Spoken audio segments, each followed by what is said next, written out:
Hello everybody, I'm trying to change my auto battery because my battery is dying. Last couple nights was very cold and very hard to start the car.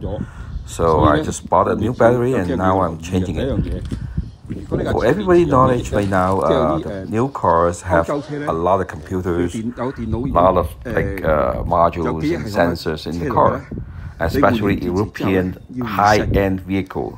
They even have a computer knowing your condition of the battery. So if those cars, you have to be careful and get a mechanic that knows how to do it, because they have to reset on the computer, telling the computer you have a new battery installed. For this kind of car, like regular Japanese car, most of them, they don't have that kind of luxury, but however, they do have a lot of computers that control the vehicles, how they drive, so you don't want to lose those memory as well. Otherwise, when you start the car, it will run really rough, like the fuel inject doesn't go right and everything. So I'm using OBD port supply the power with the external power source. So it's very easy. You buy a cable, plug into a power source, give them a juice for the computer to run. So that's how it goes, maintaining the memories of the computer. So a couple of things you have to be careful, so you don't want to be sort out your computer by removing the battery terminals.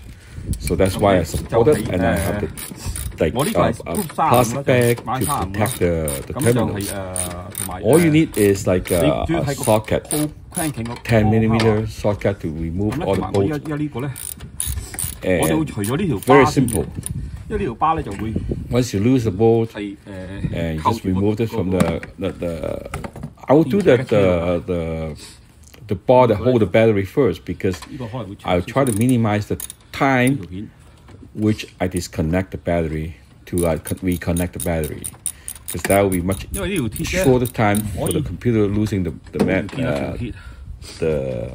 power source, which I shouldn't have that problem because I have a power source supply from the OBD port, but just in case. Anyway, so I'll remove that. Number 10 socket from the holding bar, and then I'll remove the terminals. For you guys know, buying the battery, you make sure you get the same size of battery of the car, as well as the cranking power. It must be same or higher than your original battery. The reason is that because if your battery requires, for example, 550 cold cranking power, you must buy the battery that have higher than that. Otherwise, you will have a hard time to start the car and the battery won't last like it should be. And also, when you're removing the terminal, you see I have take off the negative first, and always negative first. It's a rule. And after that, I put a plastic bag wrapping the negative terminals to prevent it touching the other body, the body part, or any metal part that could sort out the computers. For the safe side, now we remove the positive afterward and remove the battery. So once the battery removed, I can install the new one. And a couple of things you have to be careful, not just the size of battery, you have to be right, and terminal positions, like the negative size and positive size must be the same as your old battery, original battery. And make sure you remove the cover, the plastic cover of your battery, so you can really connect it. If you don't remove the plastic cover, you don't have a connection with the power source. So once you connect it, you have to tie it up very tight to make sure it won't lose. And when you install the battery, the rule set is make sure you put positive first and tie that first. This will minimize the chance that you sort out 裝咧就裝正先嘅。computers.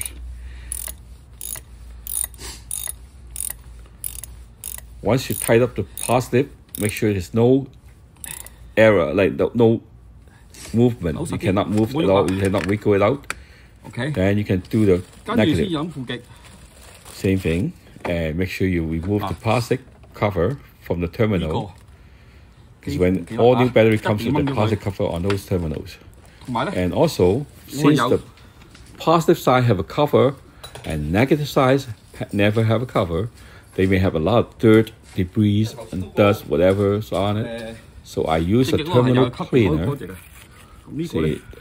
to clean it, brush it out, all the dirt, and make sure everything is clean. And to get a better connection with the battery. Once you got done, you tied up the terminal. Same thing, make sure you tied up that it cannot move at all.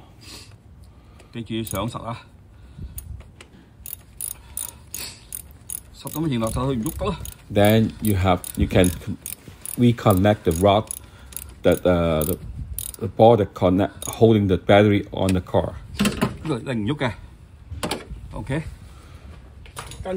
Which is the hardest part. This is the hardest part. From my experience, because most of the car have a hold underneath there with the rod. You can hold it out and tie it up with the bolt. But this one here, you can't see it, and you have to hook it up by you feel it, because this rod had a 90-degree hook, not a circle hook that you can really clip it on.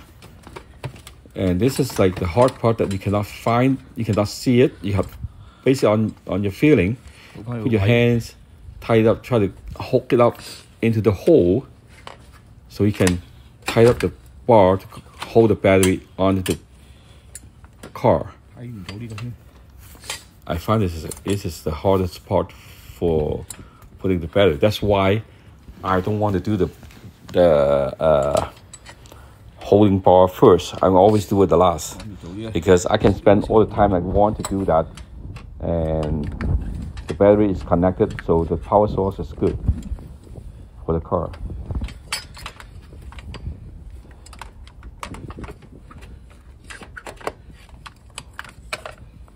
Now you see I'm struggling to get that back. You can I'll try to show you that, but I think this is not able to see it. It's on the right side.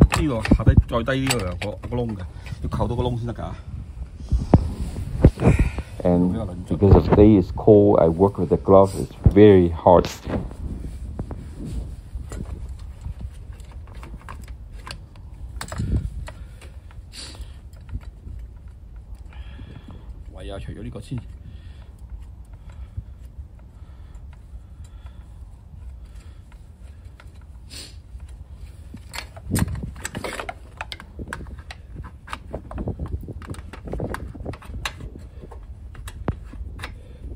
Now end up I have to remove the bolt so I can get a better feel on the rod here.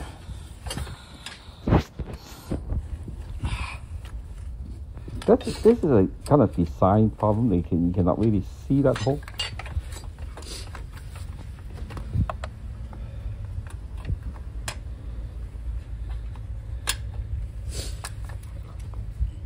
Back in the old days, I have really actually enough space, and you can see it. Actually, you can see the hole, and you just hook it up and tie it back up. Very easy. Now getting complicated.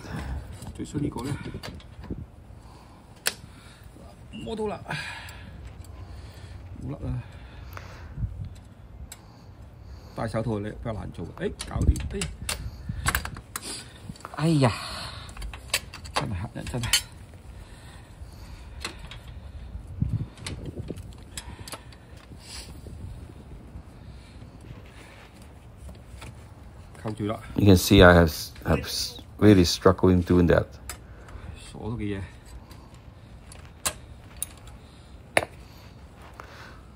So the battery, you make sure you got the right size, a same or better cold cranking power, and also you have to make sure you got the newest one, because battery doesn't like to sitting there. They will lose juice, lose power. So the newest one is better. This battery I got here is manufactured by December 2023, and it's only 1 month old. Now it's 24 January. So the battery is pretty new, so I think it's a good choice. Always check. Like 3 things you have to make sure: the battery, the size, the cold cranking power, and the date of the manufacture of the date. See, now I got that one sort of pretty good, and I got to tighten up the holder to the body. And make sure, same thing, make sure you tighten up very, very good, so you don't have any movement at all.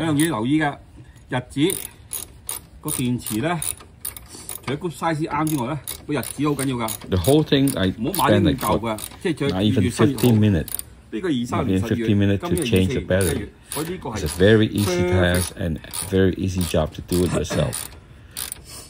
Nowadays the battery is not cheap. I bought this one for $170, and this is the cheapest I can go. And I checked the other company is with the tax it comes to $200. This one the tax is only $170. Save like $30-40, and if you go out to mechanic, it may cost you $250-$280. If you got CA to change the battery, they may charge you like around $300 for that. This is like insane nowadays. It's really hard to make a living, so I just be cheap. And now it's fixed. So I'm gonna unplug the OBD port since I have juice power supplied, and then let's start the car and see how it goes. If everything goes good, you don't lose the time and any memory of your radio station, and your car's setup will be fine. It will be drive normal. Thanks for watching. If you like the video, please subscribe, like, and share.